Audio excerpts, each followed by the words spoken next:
Called by the New York Times with John Angelos drops when he basically says the O's cannot afford paying their key pieces once that day comes, and prices would have to drastically increase if they try. The O's payroll right now is just north of $70 million. Only the Pirates and A's are cheaper. To where the focus should be on the field in this incredible season, and AL Rookie of the Year candidate Gunnar Henderson. He's gunning for it. Henderson's the youngest Oriole with 4 extra base hits in a game, one that some think he should have pulled up and went for the cycle Sunday against the A's. Henderson instead had a home run, triple, and 2 doubles. He's tied for the O's lead with home runs with 21, 19 doubles, 6 triples, 61 RBIs, an average of 249. Not to mention what he can do with the glove. Henderson is the favorite at major sports books. Bookies.com has him at -350 for the AL Rookie of the Year award. His teammate, reliever Yennier Cano, a very long shot at plus 12,500. It was a hot day, and we'll have another hot one as we head into the weekend on Friday. Temperatures reach the low 90s. We also have the chance for showers and storms, but it doesn't look like the day will be a washout. This is followed by a drier Saturday and Sunday. 86 for the high on Saturday with a mix of sunshine and clouds. Partly cloudy again on Sunday with temperatures in the low 80s, and that low trend continues into the upcoming week. I'll let you know what to expect in my full forecast in about 20 minutes. Back to you. Jasmine, thanks. Coming up on Fox 45 News at 6, new court filings in Marilyn Mosby's upcoming federal trial. This step her attorneys are saying they want to skip. That's if the case is moved out of Baltimore. The accused shooter will be held without bail. The latest on the fight for justice in the wake of the Brooklyn Day mass shooting.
An update from Howard County after a water main break there led to water outages.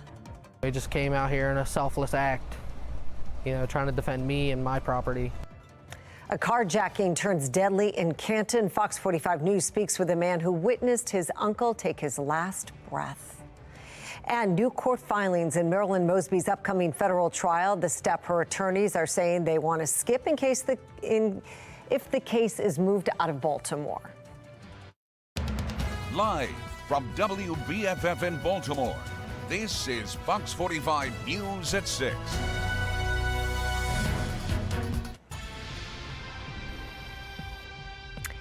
Thank you for staying with us. I'm Mary Bubala. We have a number of updates on Baltimore's crime crisis. First, a 26-year-old Woman shot Sunday morning in Mount Vernon has died. A 25-year-old man was also shot, and he was pronounced dead Sunday. The 18-year-old arrested in the Brooklyn Day mass shooting has been denied bail. Tristan Jackson facing numerous charges of attempted first-degree murder. And word tonight that Baltimore City leaders are pushing legislation focusing on those who have been incarcerated. City leaders revealed details on their re-entry legislation this afternoon. The goal, we're told, is to empower agencies like Monsey to continue to help ex-offenders build their lives when they are released from prison. This work has already begun. This office exists. They're hiring for people now, right? They've already started going behind the walls and creating those re-entry plans for people. The work's happening. It's just making sure that this work stays, right? Let me reiterate, it stays and it continues beyond that. This news comes as state lawmakers face increasing questions about legislation to address juvenile crime. Listen to the mayor's response after our Keith Daniels questioned him about stiffer penalties for juvenile offenders.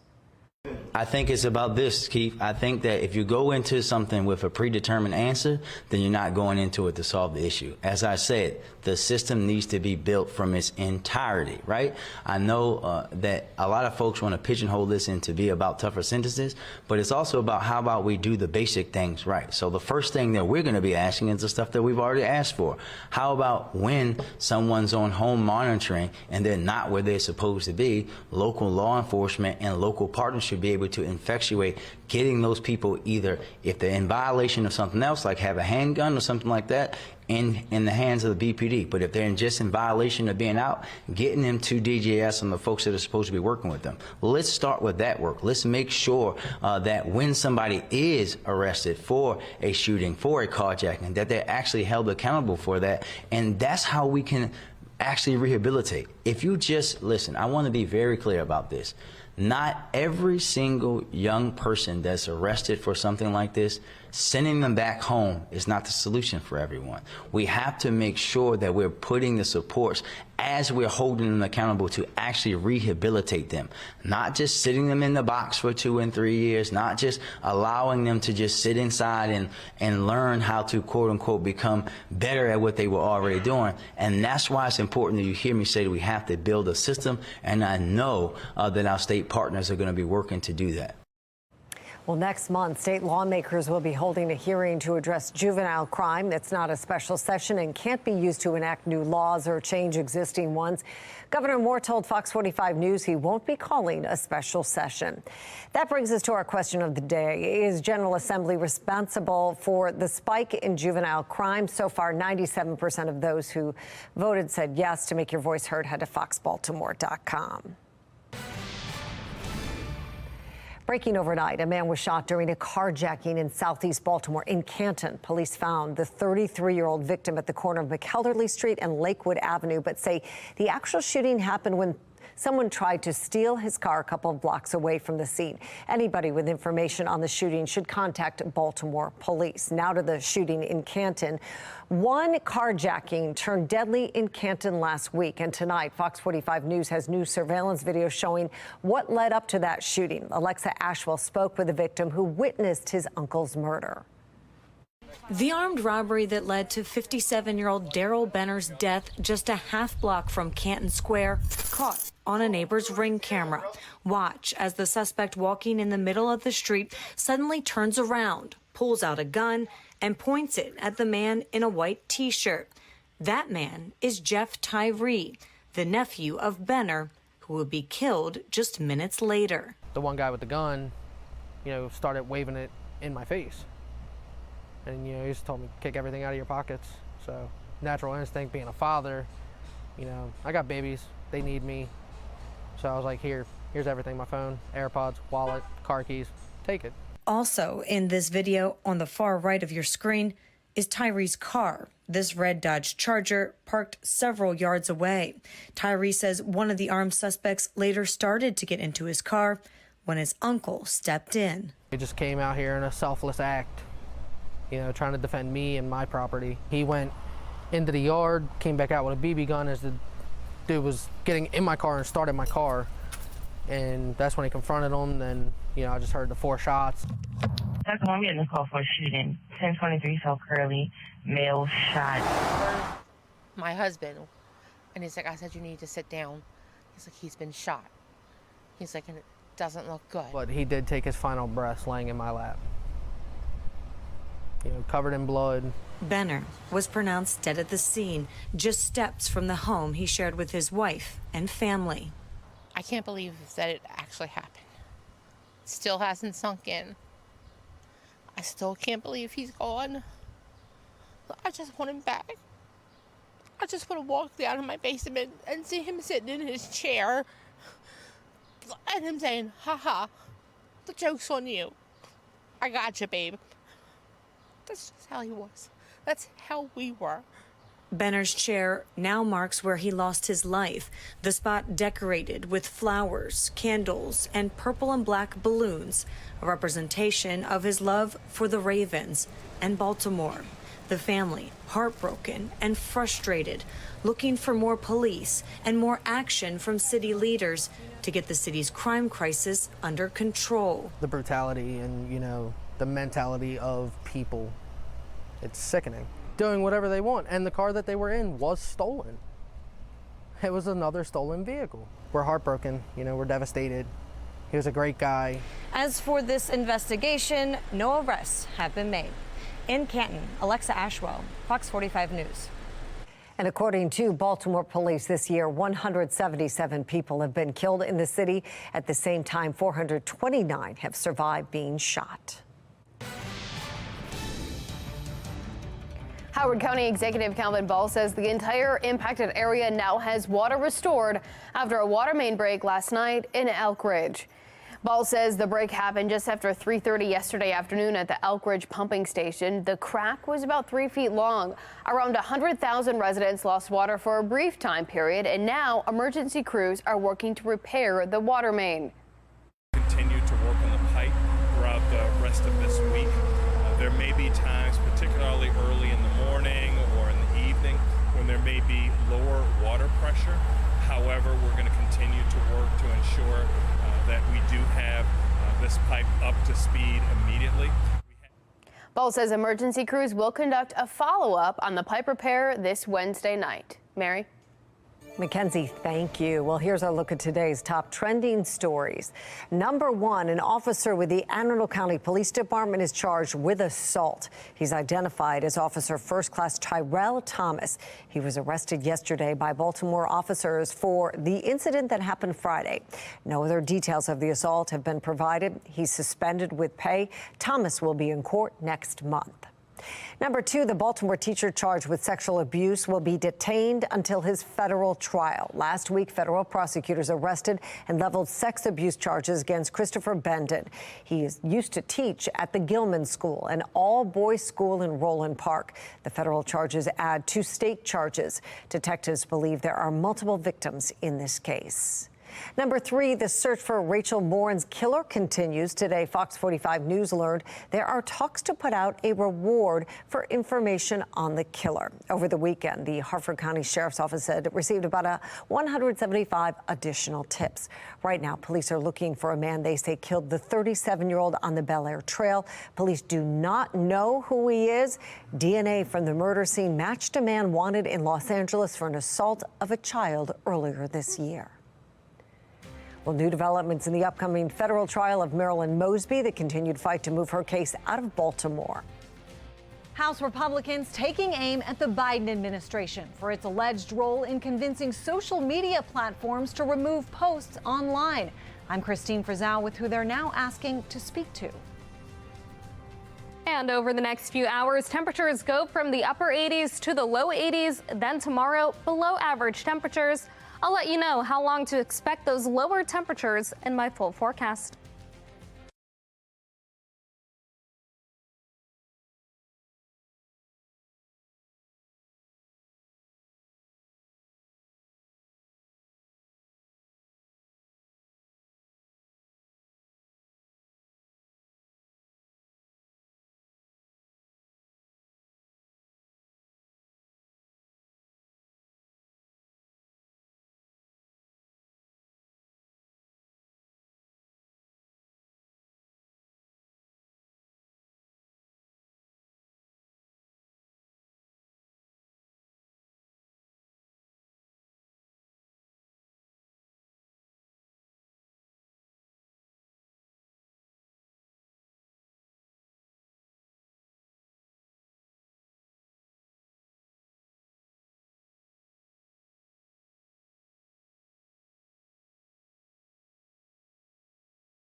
We have new court filings in the upcoming federal trial of former City State's Attorney Marilyn Mosby.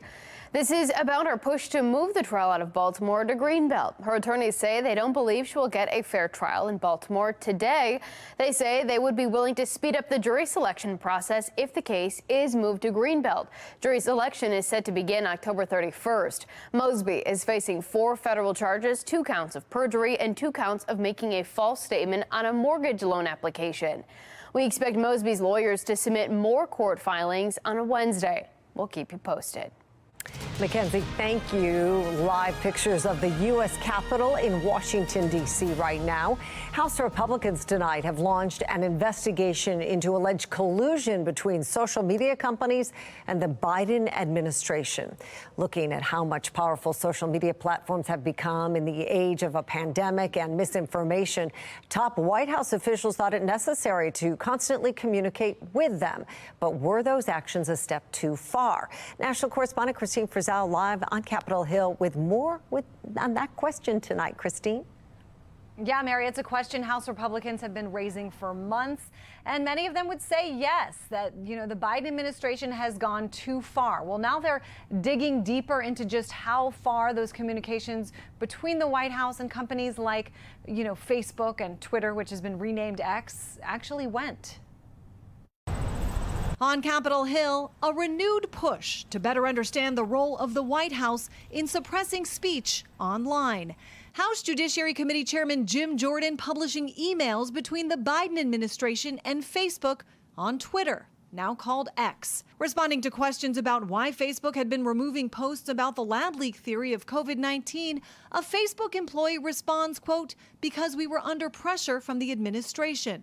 We shouldn't have done it." In another, the Surgeon General wants us to remove true information about side effects. Congressman Jordan telling us last month he wants more access to communications from Facebook. Turn over the information. Let us see how extensive this pressure and coercion was from the government to censor Americans' First Amendment liberties, First Amendment free speech rights. Now he sent letters asking for interviews from Yoel Roth, the former head of trust and safety at Twitter, and Chris Krebs, the former director of the Cybersecurity and Infrastructure Security Agency known as CISA, following in the footsteps of a recent lawsuit that resulted in the White House being banned from most communications with big tech. Biden administration officials arguing they never coerced, only suggested that content be removed or minimized if it shared harmful or inaccurate information about the vaccine or the election.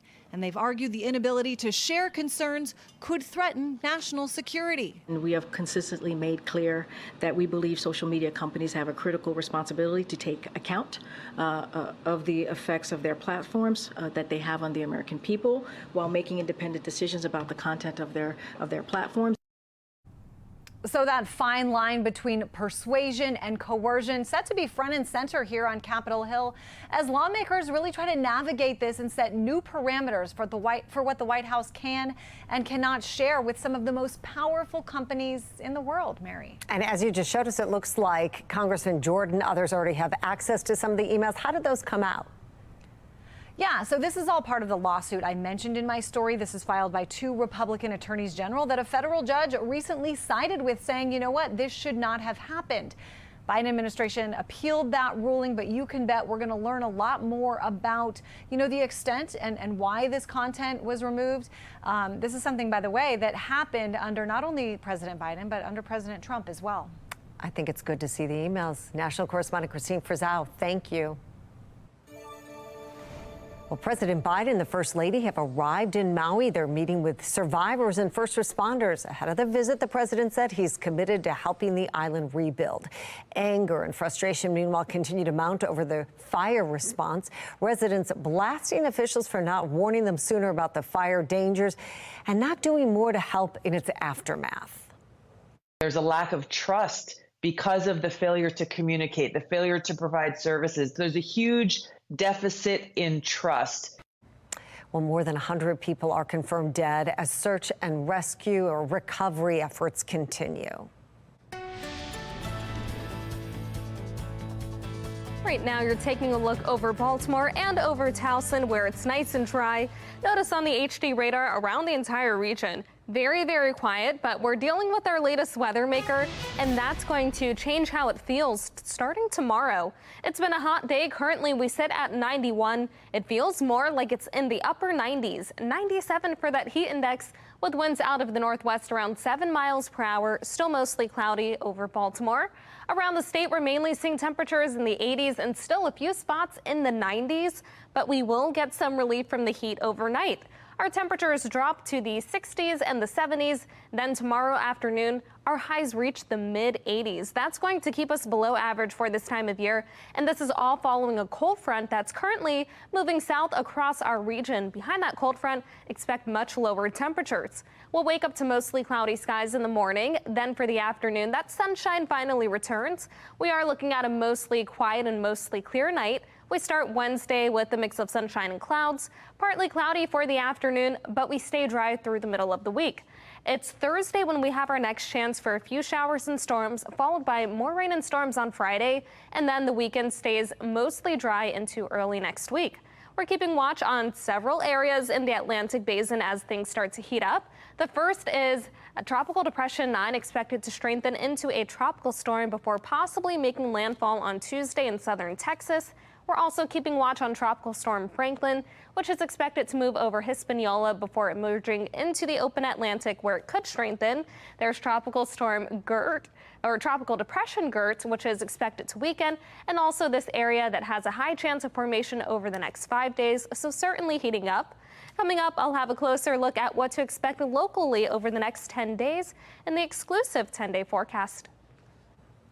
Well, straight ahead, a candidate in Laurel's mayoral race claiming he's being discriminated against. We hear from him and those he's accusing.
Well, back now with some live pictures out of Milwaukee, Wisconsin, where all roads lead to ahead of the first Republican presidential debate.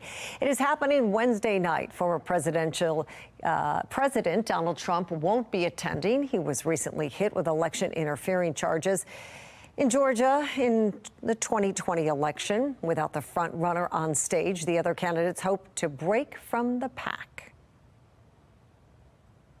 We know that America is looking for alternatives. I'm looking to introduce myself to the country. One of my goals in that debate is for the American people, Republican primary voters, to get to know me in a little bit broader context. Florida Governor Ron DeSantis is consistently number 2 in national polls. The debate is set for Wednesday night at 9 p.m. Well, developing tonight, tensions rising in Laurel's race for mayor. One candidate now claiming he's being treated unfairly by the Board of Elections. Our Brad Bell is in Laurel tonight digging into those accusations. Laurel City Council member Martin Mitchell wants to be mayor of his hometown. He's campaigning aggressively, seeking endorsements and posting signs in the front yards of supporters. But in an unusual twist, the Laurel Board of Election Supervisors says they haven't approved him yet as a candidate. The signs need to come down and the campaigning needs to stop. Mitchell believes a conspiracy against him is at work. No, I believe they don't want this to be a democratic process. I believe that they don't want the voters to truly decide. I think, to keep a young brother down. The candidate today paying under protest a $1,000 fine for his signs. Mitchell claiming he didn't see letters demanding that they be removed, but he also says the board's actions against him are violations of his First Amendment rights. We've been seeking answers from the board. So far, no response. But this is what one member told Mitchell during an appeal in late July. There are 16 candidates running for office. 15 of them don't have one sign out there yet. For your sign to be out there for 2 whole months before anybody else is so unfair to those people. Mitchell, a progressive Democrat whose life story includes a misdemeanor conviction for assault when he was 22 years old, contends he's violated no law, and the board is delaying his certification with questions not asked of other candidates, and the reasons, he says, are political. Is there any reason at all that you should be disqualified as a candidate? No. I've met all the qualifications for running for office. I was good enough to be city council person, and now I believe I'm good enough to be mayor. As for what comes next, we've spoken to a number of people who say they are very interested in this issue, and we are told it is possible a federal civil rights lawsuit may be filed on behalf